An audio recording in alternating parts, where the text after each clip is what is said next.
Buen día chicos, esta es la tercera semana de clases. Les dejo su tercera clase explicada, ¿verdad? Sobre metabolismo bacteriano. Ustedes en su agenda número 3, su tarea es sobre esta misma asignación, esta misma clase.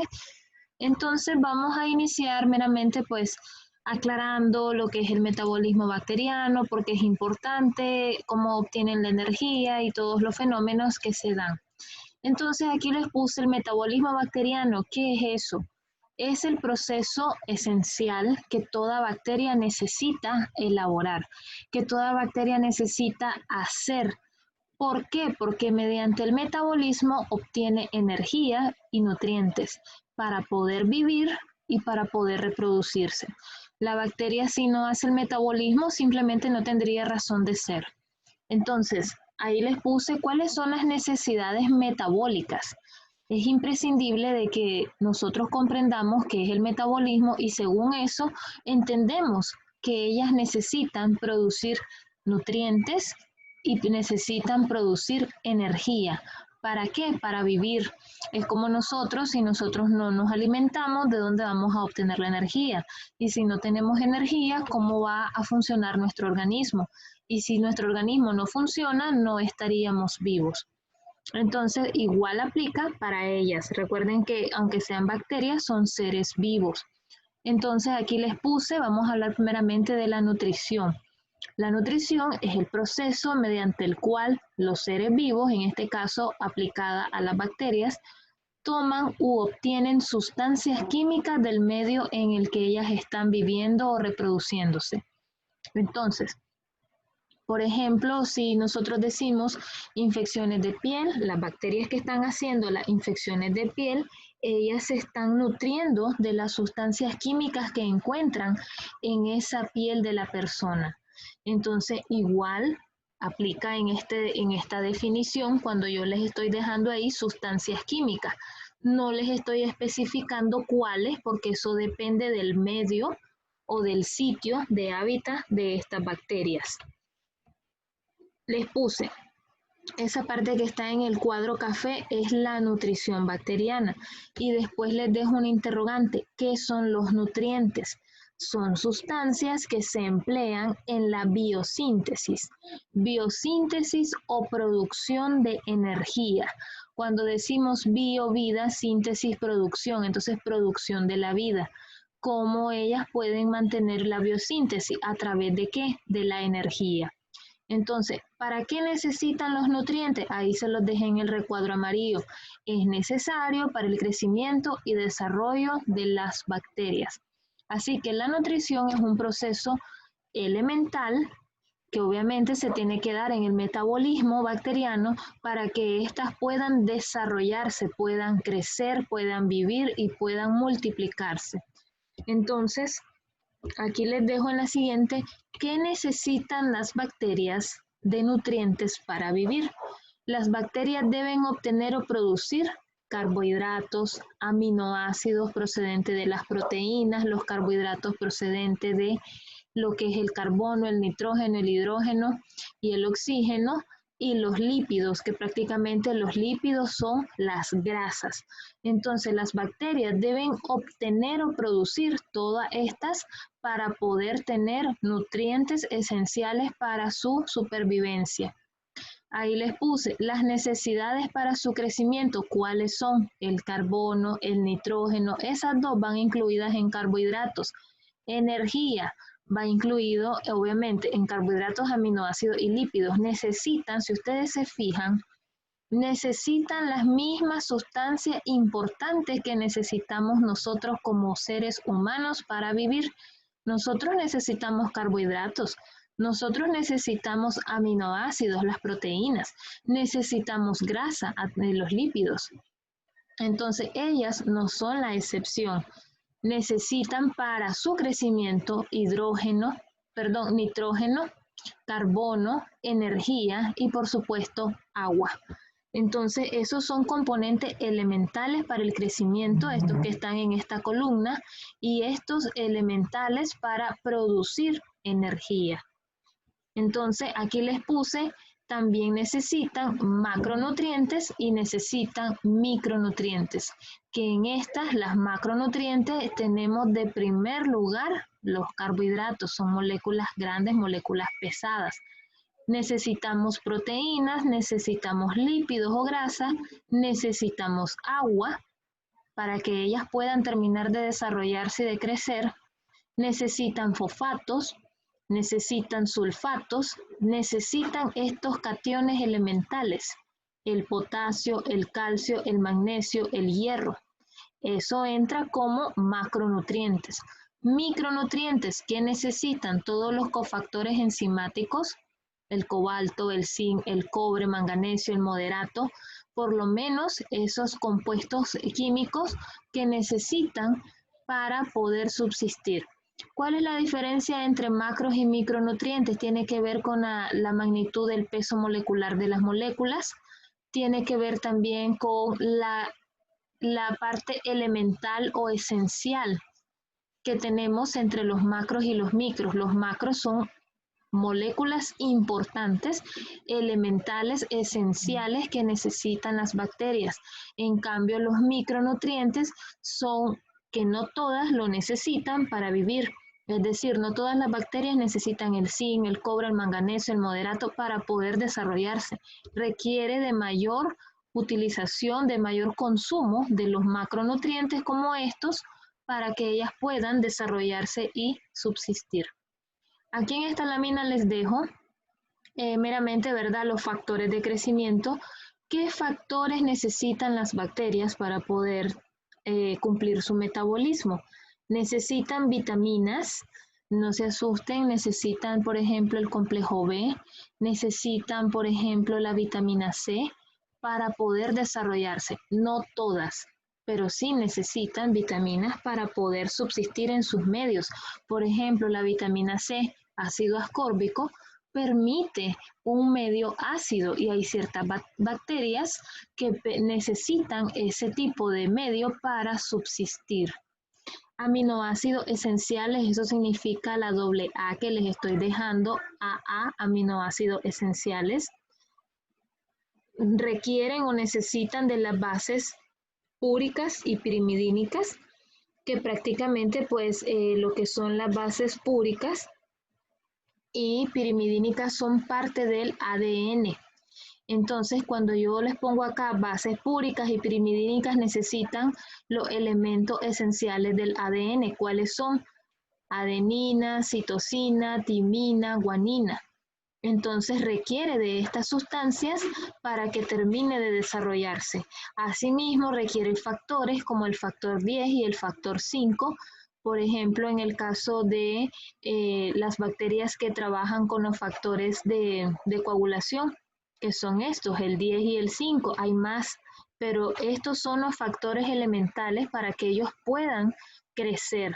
Entonces también necesitan metabolitos esenciales como el piruvato y la acetilcoenzima A. Recuerden que en los micronutrientes que estaban en esta lámina tenemos los cofactores enzimáticos y dentro de los cofactores enzimáticos uno de los más esenciales es la acetilcoenzima A. Entonces, bioquímicamente, pues ellos necesitan ese tipo de elementos. Otro de los grandes importantes es el agua. ¿Será posible que todas las bacterias necesitan agua para vivir? Esa es una buena interrogante. Y claramente, pues el agua, muchachos, como nosotros siempre lo hemos conocido, el agua es elemental para todo ser vivo. Así que las bacterias no son indiferentes ante este elemento. Por eso aquí les puse, el agua es el principal compuesto del protoplasma bacteriano.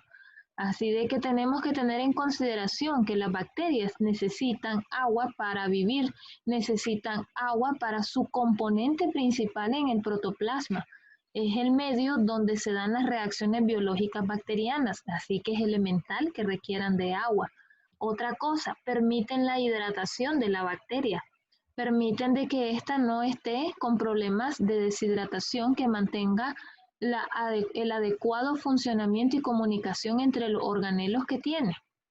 Y otra cosa importante, permiten la eliminación de las sustancias no necesarias para la bacteria.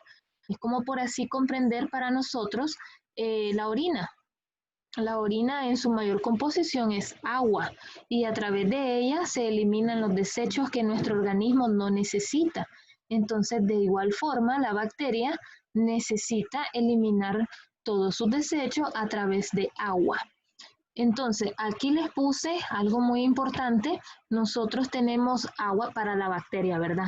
Agua para la bacteria tanto endógena como exógena. Recuerden que todo lo que es endógeno es todo aquello que está internamente y todo lo que es exógeno es todo lo que está por fuera. Por lo tanto, nuestras bacterias pueden obtener agua endógena, que es la interna, la que está en el protoplasma. ¿De dónde va a proceder? Procede de la oxidación y reducción. Procede de estas reacciones químicas constantes que está teniendo la bacteria. Entonces va formando parte de su composición interna. Entonces de ahí procede esa agua. El agua exógena, ¿de dónde procede? Procede del medio donde se está desarrollando. Por ejemplo, encontrar el Vibrio cólera, la bacteria del cólera, la encontramos en medio acuoso, la encontramos en las aguas contaminadas. Entonces ahí ese es un medio en el cual ella se está desarrollando y claramente pues el agua es un medio donde nosotros nos vamos a contagiar si la consumimos. Entonces ahí tienen ese ejemplo y claramente a través de la difusión, el hecho de que ellas estén flotando en agua, estén en esas aguas contaminadas, etcétera, en esa agua ellos están también absorbiendo. Entonces, ¿a través de qué? A través de su membrana y su pared celular hacen difusión. Entonces, por eso ahí les puse, procede del medio donde se están desarrollando y obviamente pues van a hacer difusión, por eso difunde. Entonces ahí tienen ustedes que el agua es esencial para las bacterias. Los nutrientes bacterianos, por ejemplo, el CO2 o la anhidrasa carbónica, este tipo de compuestos, aquí tenemos que también lo encontramos de manera endógena y de manera exógena para las bacterias. Endógena, ¿de qué procede? Procede de las reacciones de descarboxilación, es decir, cuando ellos degradan al carbono y quedan solamente con el oxígeno. ¿Por qué degradan el carbono? Porque necesitan descarboxilarlo, desligarlo del oxígeno para poder utilizar el oxígeno en la respiración celular. Entonces, cuando se hace esa reacción de descarboxilación, están obteniendo directamente este compuesto. El carbono y el oxígeno es cierto de manera individual, pero de igual forma lo están consumiendo y lo están utilizando. Exógenamente, pues lo van a conseguir de dónde, en dependencia de su medio, lo obtienen de la atmósfera. Entonces necesitan CO2 para poder también desarrollarse. Es requerido, por eso ahí les puse en letras azules, es requerido para todas las bacterias. Así que por eso me interesó dejarles esta parte, porque este es un elemento, aparte del agua, otro de los más esenciales para las bacterias. Las autótrofas, que vamos a revisar qué es eso, lo utilizan como fuente de luz. Por ejemplo, a través de las plantas que permiten hacer la fotosíntesis y eso, esas bacterias permiten mayor uso del CO2 de tipo exógeno. Mientras que las heterótrofas, que también las vamos a revisar, tienen que ver con la manera en cómo sintetizan su alimentación, lo utilizan de manera vital para la energía que necesitan. Entonces ahí tienen ustedes, tanto autótrofas como heterótrofas necesitan el CO2 de tipo de elemento esencial. Otro de los nutrientes importantes es el fósforo, tanto el exógeno como el endógeno. Encontramos, y aquí les puse, el exógeno, ¿dónde lo obtienen? De la naturaleza de sus fosfatos. Recuerden que este es uno de los grandes elementos, me voy a retroceder en esta parte, cuando yo les decía aquí en los macronutrientes los fosfatos. Entonces los fosfatos son también macronutrientes que me permiten el desarrollo de la bacteria. Entonces lo encontramos como fósforo exógeno en la naturaleza. El fósforo endógeno lo utilizan ¿para qué? Para sintetizar ácidos. ¿Qué tipo de ácido sintetiza el fósforo bacteriano? ácidos nucleicos. Por ejemplo, secretar tanto bases púricas o bases pirimidínicas como la adenina, la timina, citosina, guanina, que son correspondientes al ADN. Asimismo, el fósforo endógeno me permite también sintetizar fosfolípidos, por eso de ahí viene su nombre, fosfolípidos, lípido asociado a fósforo, proteínas y coenzimas, así de que prácticamente el fósforo es otro elemento muy elemental en las bacterias. El potasio es un mineral esencial también que interviene en la activación de las enzimas. Miren eso qué importante. El potasio me permite la activación enzimática y la activación enzimática me va a llevar a procesos de oxidaciones, reducciones, descarboxilaciones, hidrólisis. Entonces, la activación enzimática es un paso elemental también que seguir en esta parte. Así que el potasio es el encargado de eso. Asimismo, elaboración de proteínas. Entonces, ahí también les puse, este mineral constituye los ácidos teicoicos. Recuerden que los ácidos teicoicos se encuentran en mayor cantidad en las bacterias gram positivas que corresponden a la gran pared que ellas tienen.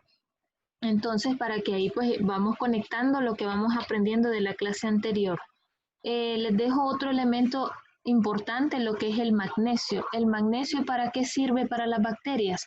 Estabiliza sus ribosomas, estabiliza sus membranas y estabiliza los ácidos nucleicos. Así que el magnesio me sirve como un estabilizador, me sirve como uno que me va a fijar los ribosomas que funcionen bien. Él se garantiza, él se asegura que todo eso esté trabajando bien. El calcio funciona como un cofactor para las enzimas como las proteinasas. Entonces, ¿qué es lo que hace? Prácticamente también me funciona como un cofactor para activación enzimática. Asimismo, también participa en participa en síntesis de proteínas a través de las proteinasas, que son las enzimas que me ayudan a sintetizar las proteínas. El hierro, muchachos, es también elemental. Participa en la respiración celular bacteriana. Así de que este me permite a mí que mi bacteria esté respirando, esté viva, esté consumiendo el oxígeno. Recuerden, eso ocurre hasta en nosotros mismos cuando nosotros ingresamos el oxígeno en nuestros pulmones y llega hasta nuestra sangre, es transportada por la ferritina. Obviamente también la hemoglobina, que es otra gran proteína que está más ligada al oxígeno. Y obviamente en este caso las bacterias no son la excepción, así de que el hierro participa a través de los sideróforos, así se llaman las proteínas que permiten la fijación del oxígeno, participa directamente con la parte del hierro. ¿Para qué? Para garantizar la respiración bacteriana y garantizar la síntesis de las ferroproteínas, que también son proteínas transportadoras directamente del hierro y de la oxigenación. Entonces vamos estudiando y vamos viendo que realmente las bacterias tienen un metabolismo bastante complejo, que tienen una excelente utilización de los minerales muy parecidos a los de nosotros, para que comprendamos que son organismos muy inteligentes, organismos que se parecen bastante a nosotros y que la verdad pues que cuesta a veces erradicarlos con los antibióticos, sobre todo cuando son resistentes, cuesta. Entonces, para que ustedes vayan aprendiendo esas diferencias, esas similitudes con nosotros. Macro y micronutrientes, aquí les dejo, ¿verdad? Los macronutrientes, las diferencias, los macros son aquellos que suministran la mayor parte de energía metabólica del organismo bacteriano. En cambio, los micronutrientes son aquellas sustancias que el organismo bacteriano necesita, pero en mínimas dosis. Por eso les decía, los micronutrientes no son tan esenciales como los macros. Todas necesitan carbohidratos, lípidos, aminoácidos, agua, calcio, fósforo, hierro, el CO2, pero no todas necesitan tener el resto de micronutrientes. Aquí les puse los macronutrientes se diferencian de los micronutrientes porque estos son elementales para la producción de energía.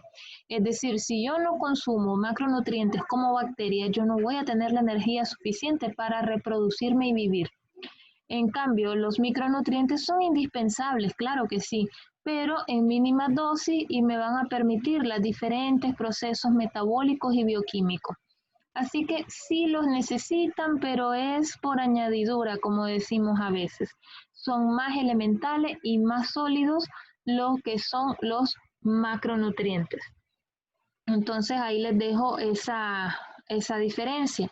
Aquí les puse lo que es la nutrición, esta imagen no la descargué yo, y les puse acá los microorganismos meramente, ¿verdad? Para que comprendamos, pueden ser autótrofas y pueden ser heterótrofas. Entonces, en ese caso, en la nutrición, tanto autótrofas como heterótrofas realizan todas sus funciones en sus organismos. Claramente los autótrofos, son aquellos que fabrican su propio alimento, por ejemplo, las plantas.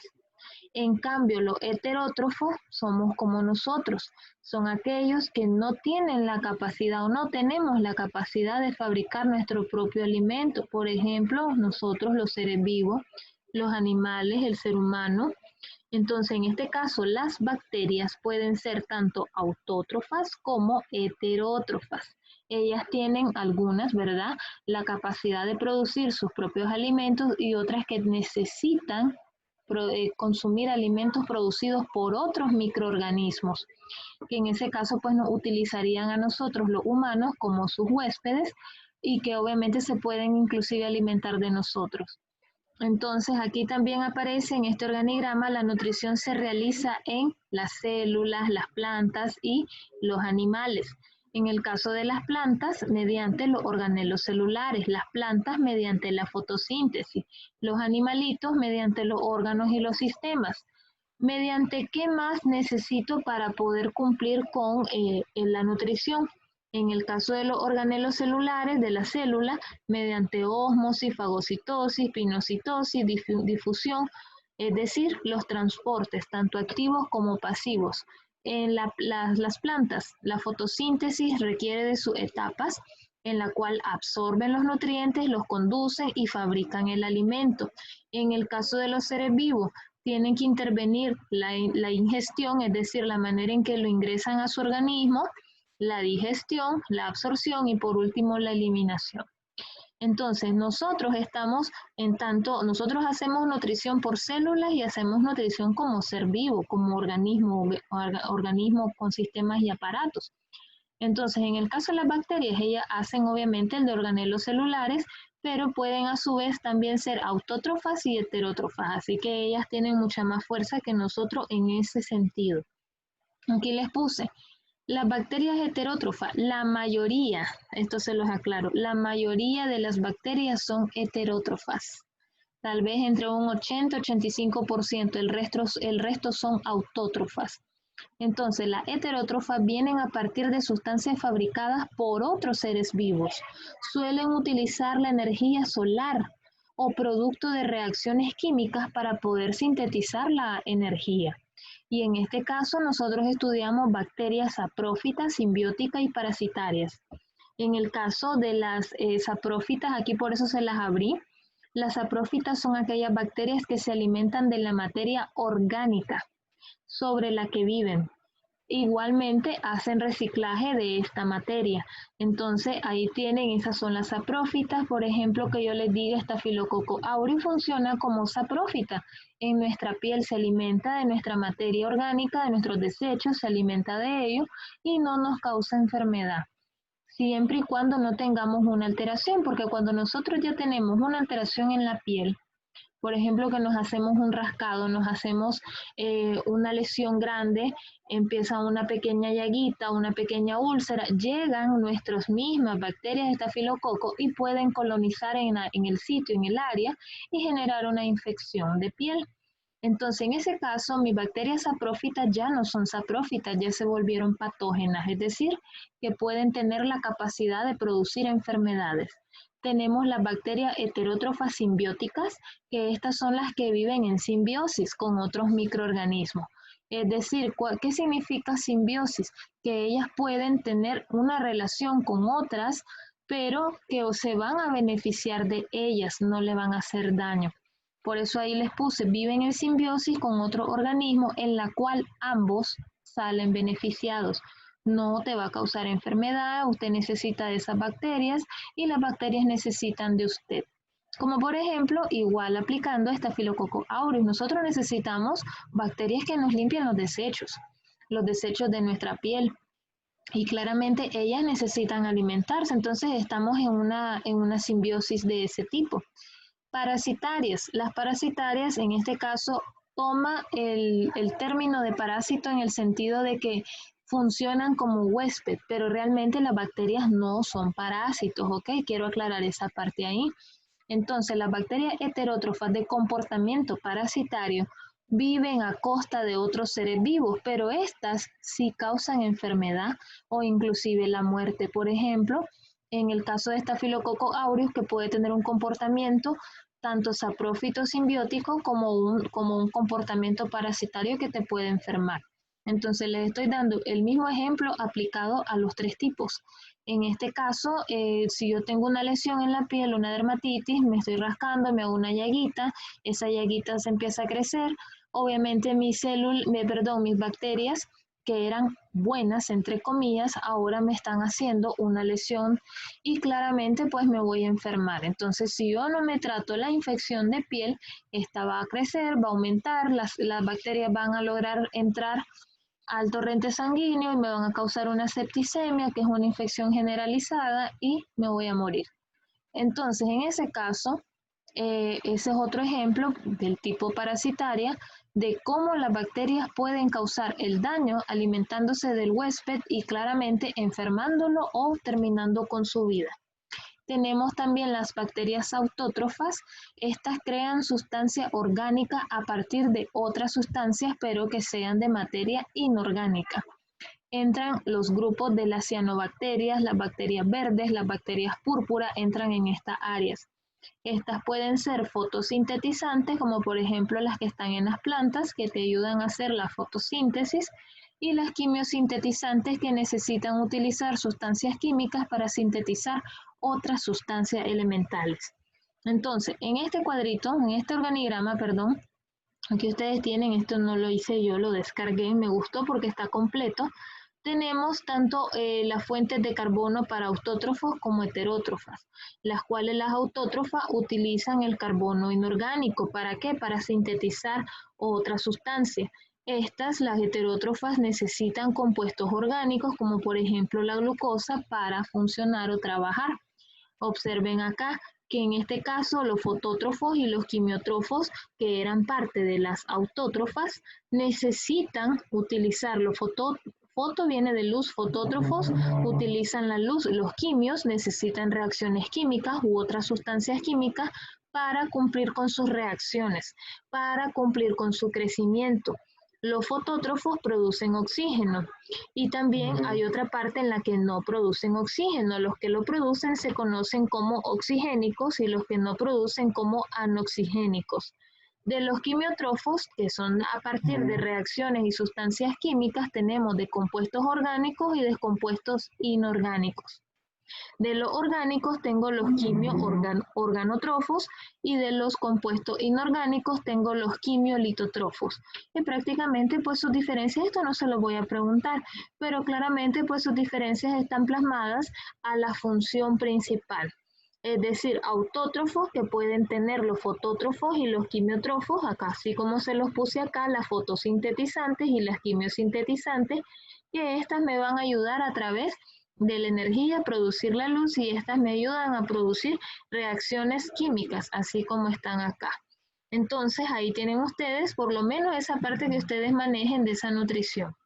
Aquí les puse los factores de crecimiento. Los factores de crecimiento son aquellos que permiten el desarrollo de la bacteria. ¿Cuáles son los básicos o los más importantes? Los aminoácidos. Los aminoácidos, que son a través de las proteínas, permiten que sinteticen nuevas proteínas. Recuerden que los aminoácidos es la unidad más pequeña para sintetizar las proteínas. Las purinas y las pirimidínicas o pirimidinas, que las encontramos directamente en la cadena de ADN. Por eso ahí les puse, estas son esenciales porque permiten que sinteticen los ácidos nucleicos, permiten de que ellas creen material genético. Y tenemos las vitaminas que permiten sus funciones enzimáticas, sobre todo las activaciones de las enzimas. ¿Para qué? Para que puedan hacer reacciones de oxidación, reducción, hidrolización, descarboxilación, etcétera. Entonces, son elementales estos factores para que las bacterias puedan desarrollarse. Y aquí les puse cómo captan los nutrientes. Esto es algo elemental. ¿Cómo hacen las bacterias para captar los nutrientes? Sencillo, lo hacen mediante el transporte activo o transportes pasivos. ¿Para qué? Para obtener la energía. Entonces recuerden que aquellos transportes activos son aquellos que me permiten a mí utilizar energía ATP para poder llevar a cabo ese tipo de transporte. Mientras que el transporte pasivo no requiere de hacer ningún gasto energético en la célula para que pueda darse. Entonces, solamente les recuerdo en esta parte los transportes activos, como por ejemplo la famosa bomba sodio-potasio, que nos permite a nosotros utilizar la energía, el ATP, para poder hacer el cambio entre el sodio y el potasio. El sodio externamente por el sodio interno, y que hacemos el intercambio de 2 moléculas de sodio por una de potasio. Eso no se lo voy a preguntar, ustedes ya saben cómo funciona la bomba sodio-potasio. Solamente les estoy recordando que las células, en este caso la bacteria, hace lo mismo que hacemos nosotros con la bomba sodio-potasio. El mismo transporte.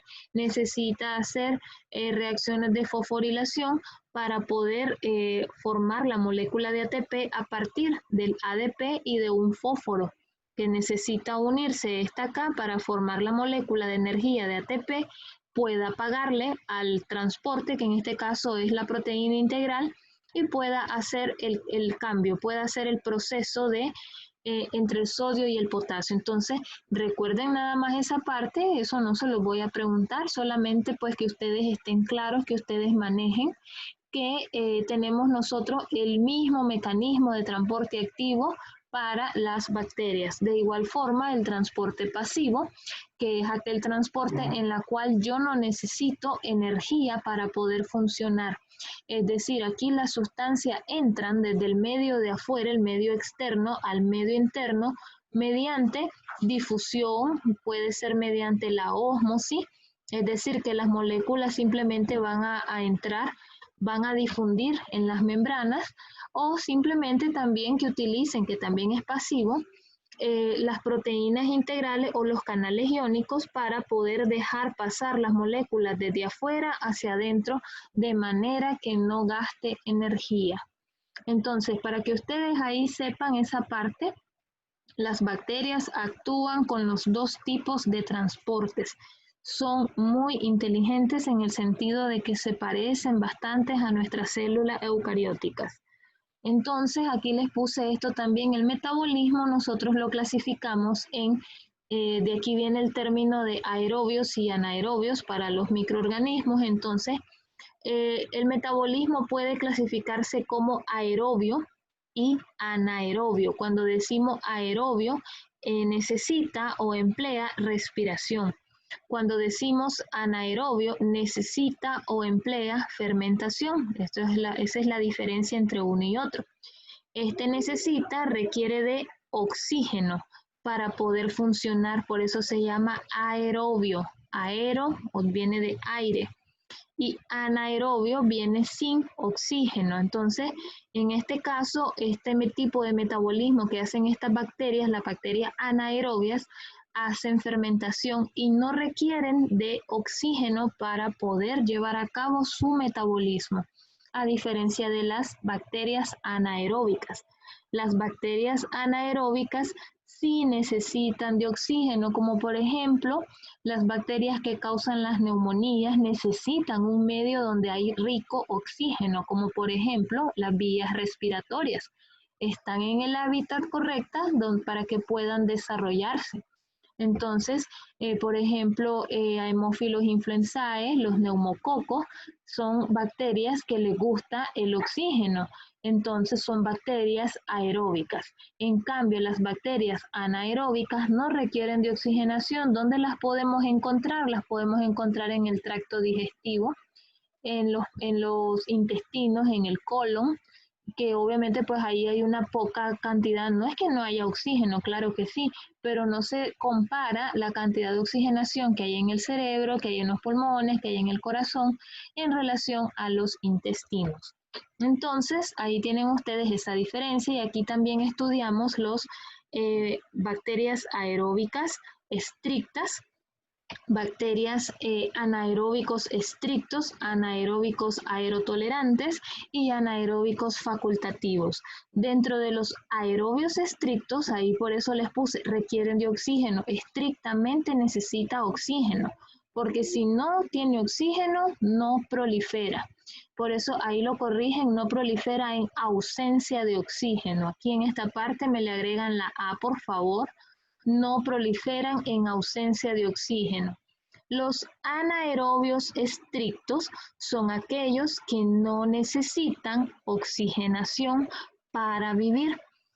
Su energía, ¿de dónde la obtienen? La obtienen de la fermentación, como por ejemplo el Clostridium tetani, que es el que produce la enfermedad del tétano, es un anaerobio estricto, no necesita oxígeno para poder vivir o reproducirse. Tenemos los anaerobios aerotolerantes. Estos son aquellos que pueden crecer en ausencia o presencia de oxígeno, o sea que ellos toleran tanto el oxígeno como el medio donde no tienen oxígeno, son muy dañinos. Por ejemplo, ahí tienen las bacterias acidolácticas, que se utilizan bastante en industria alimenticia. Tenemos la energía, ¿verdad? ¿Dónde lo obtienen? Lo obtienen por fermentación. Recuerden que al ser el hecho de que sean anaeróbicos, ellos tienen un metabolismo de fermentación. Esto que no se les olvide, anaerobias necesitan o emplean la fermentación. Entonces, en este caso, estas aerotolerantes también obtienen la energía de la fermentación. Anaerobios facultativos, son bacterias que proliferan mediante procesos oxidativos. O sea que estas necesitan procesos de oxidación, de reducción para poder sobrevivir. Entonces necesitan procesos oxidativos. ¿Y de dónde obtienen la energía? Recuerden que son anaerobios, mediante la fermentación obtienen la energía. Ejemplo, los estreptococos, ejemplo, Escherichia coli, que prácticamente, pues como les decía, lo encontramos en intestinos, recuerden que son anaerobios. Entonces, ahí tienen ustedes esas diferencias para que las vayan comprendiendo. Les puse acá el proceso metabólico bacteriano, lo podemos organizar de esta manera.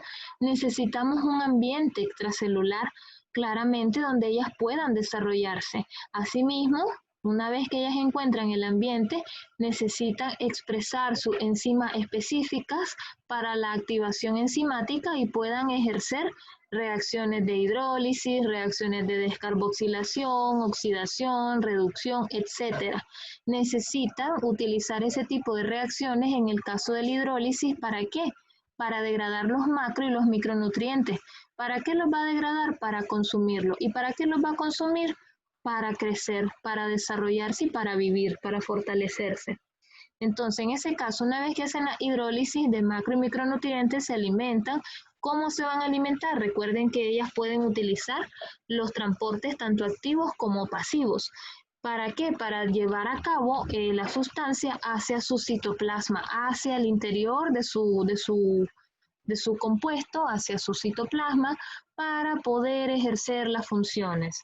Entonces, para eso necesitan utilizar los famosos transportes que ya conocemos y obviamente al estar en su ambiente extracelular se van a multiplicar, van a tener más reproducción y claramente cada una de ellas va a hacer este ciclo de metabólico para poder subsistir.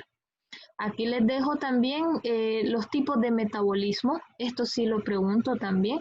¿Qué es un anabolismo y qué es un catabolismo? El anabolismo es una biosíntesis. ¿Para qué va a ser biosíntesis? Para sintetizar macromoléculas. Recuerden que no se les olvide, como por ejemplo los esteroides anabólicos, decimos a veces, los esteroides anabólicos me permiten a mí hacer síntesis de nuevos tejidos. En el caso del catabolismo es lo contrario, el catabolismo es un metabolismo degradativo, es decir, que yo aquí voy a degradar, a descomponer. ¿Para qué voy a hacer un metabolismo degradativo? Para obtener energía para la biosíntesis. En este caso les explico, nosotros no podemos tener no podemos tener anabolismo sin catabolismo. Yo requiero hacer catabolismo, degradar las partículas más necesarias para poder después hacer el anabolismo y obtener esa biosíntesis, obtener esa síntesis a partir de la energía degradada por el catabolismo. Así que yo no puedo hacer anabolismo puro sin tener el catabolismo. Entonces, el catabolismo degrada para conseguir nuevas partículas de energía y el anabolismo lo que hace es absorberlos para poder sintetizar nuevas moléculas de energía. Entonces, uno depende del otro porque este produce y este degrada. Entonces, aquí les puse, en el caso de las bacterias, supongan, ¿verdad? Esto se lo hice yo, supongan de que esto es una bacteria, supongamos que tengamos la fuente de energía, entra en juego el catabolismo. Recuerden que la bacteria toma la energía y la tiene que degradar, la va a degradar para hacer biosíntesis. Entonces, la energía captada para el movimiento de transporte de nutrientes va a ser esencial para el desarrollo de esta bacteria. Entonces, entra en juego el catabolismo para degradarlo, ingresarlo, y luego el anabolismo, que una vez que ya tiene las partículas pequeñas acá de energía y todo, lo que hace es compactarla y hacer nueva síntesis, una biosíntesis. Biosíntesis es nueva producción de sustancias. Entonces, en este caso, ella me hace producción de nuevas sustancias y vuelve otra vez la cadena, porque ya sabemos que hizo el anabolismo, primeramente hizo catabolismo, lo degradó, el otro lo consumió y sintetizó. Entonces ya el anabolismo ya tiene, una vez sintetizadas las proteínas y todo eso, ya está listo para que usted tenga energía, en este caso la bacteria, para que ella ya tenga la energía suficiente. ¿Cómo la van a generar? Por eso aquí les puse metabolismo bacteriano. ¿Cómo generan el ATP? Bueno, las bacterias tienen acá producción de energía a partir de la glucosa. Eso es elemental, eso aplica igual para nosotros. De hecho, cuando nosotros hablamos de la famosa descomposición de la glucosa en nuestro organismo, la bioquímica, las bacterias cumplen lo mismo. Ellas necesitan partículas de glucosa para producir energía. ¿Qué tipo de energía es la que van a producir? El ATP, adenosín trifosfato. ¿Por qué se llama adenosín trifosfato? Miren, es un ciclopentano y que aquí tiene 3 moléculas de fósforo y una de adenosín. Por eso se llama adenosina o adenosín trifosfato. Entonces se genera mediante la fosforilación del sustrato. Necesitamos fosforilar el sustrato para que obviamente lo convirtamos en la famosa molécula de ATP. El ATP se genera mediante transporte de electrones, específicamente los electrones que van a unir y que me van a generar la pequeña cadenita de los fósforos. Hasta este momento este se conoce como ADP, que se llama adenosín difosfato, es decir, que solamente tiene 2 fósforos ligados. Necesitamos hacer una reacción de fosforilación del sustrato para poder hacer la composición de la molécula con triple fósforo. Entonces, ¿mediante qué reacciones? Mediante la oxidación biológica, de fermentación y de respiración según el tipo de bacteria. Recuerden que las que hacen respiración son las aerobias y las que hacen fermentación son las anaeróbicas. Aquí tienen ustedes en el metabolismo bacteriano la oxidación biológica, que es lo que les estaba diciendo. Independientemente de que hagan fermentación o que hagan respiración, como las aeróbicas, ellas van a hacer una formación de piruvato, que es la glicólisis o glucólisis, es lo mismo, el ciclo del ácido tricarboxílico y la fosforilación oxidativa. Cualquiera de los 3 caminos que utilice la respiración lo está llevando a producir energía. Y en el caso de las anaeróbicas, a través de la fermentación pura, utilizando el metabolismo, ¿verdad?, va a llegar, sobre todo el anabólico, va a llegar a elaborar la síntesis o elaborar la molécula de energía. Entonces, Hasta ahí vamos a quedar en esta clase. Ya tienen completo meramente lo que es la parte de nutrición, cómo se nutren, los transportes activos, pasivos que utilizan, los tipos de metabolismo, los tipos de bacterias aerobias, anaeróbicas, las bacterias autótrofas, heterótrofas, los tipos de cada una de ellas para que ustedes los vayan repasando. Necesito que vayan revisando y escuchando estas clases.